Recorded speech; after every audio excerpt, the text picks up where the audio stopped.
আমি নিজের টাকা খরচ করে খুব দেখেন ওনার শপিং এর টাকা দেয় আমার শপিং দুবাই থেকে করা হয়েছে দুবাইয়ে টাকা উনি জানি না, এইভাবে টাকা জানি না। পাপারাজ্জিদের ক্যামেরা সব রেডি করা ফলে আটকা পড়ছে। এটাই ওরাই ওনার শপিং এর টাকা দেয়। উনি একটা সাক্ষাৎকারে বলছে 1.5 কোটি টাকার গাড়ি ওনাকে গিফট করবে বলছে কোন একজন সেলিব্রিটি আমাদের দেশেরই, কিন্তু উনি নেয় নাই। মানে 1.5 কোটি টাকার গাড়ি ওনার হবে না। উনি বিয়ে করবেন হচ্ছে হলো কি সিডনিতে। উনি অনুষ্ঠান করবেন সিডনিতে। ওনার এত অর্থ সম্পদ এবং উনি 30 বছরের মধ্যেই বিলিয়নিয়ার হয়ে যেতে চান। ঠিক আছে, আসলে শখ থাকা উচিত, অ্যাম্বিশন থাকা উচিত, উচ্চাকাঙ্ক্ষা উচ্চাবিলাসী থাকা উচিত।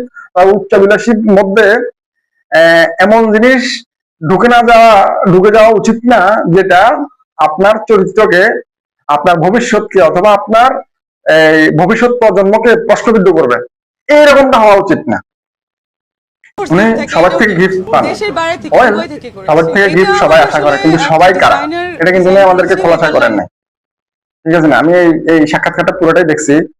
হ্যাঁ, উনি এই জিনিসটা খোলাসা করেন সবাই কারা। ঠিক আছে, এটা করা উচিত ছিল। তো ওনার একটা ফ্রেন্ড আছে, ওর নাকি ফ্যাশন হাউস আছে, তার বাড়ি হচ্ছে কি ডেনমার্ক মানে কোন জায়গায় বলছে, দুবাইতে তার ইয়ে আছে, ফ্যাশন হাউস আছে। সে তাকে গিফট করে, গাড়ি গিফট করতে চায় একজনে। তারপরে ওই ছেলেটা গিফট করতে চায় আবার গাড়িতে আরেকজনের সাথে। রাত্রে উনি ধরা খায়, বলবো না এটাকে ধরা খায় বলা যায় না, ধরা খায় হচ্ছে হলো গরিবেরা, বড় লোকেরা ধরা খায় না। ঠিক আছে, সবার থেকে গিফট উনিও ইনকাম করেন। উনি এমন ছেলে চায় যে ছেলে ইনকামের দরকার নাই, যদি ওনার লাভ ম্যারেজ হয় ওয়েলকাম। হ্যাঁ, ওনার ইনকাম ডাজ নট ম্যাটার, উনি ইনকাম করে। আপাতত আমাদের বোন ইনকাম আছে, উনি ডাক্তার, উনি মডেল, উনি নায়িকা, উনি বহুত কিছু। উনি ব্যবসা করেন দুবাইতে, উনি আসা যাওয়া করেন। তারপর উনি লন্ডনে দেখছি একবার একটা ইয়ে করতেছে, বলতেছে লন্ডনে সবাই যাওয়ার জন্য, ওনার সাথে সেলফি তোলার জন্য। যারা যারা সেলফি তুলতে চান সবাই আসেন লন্ডনে।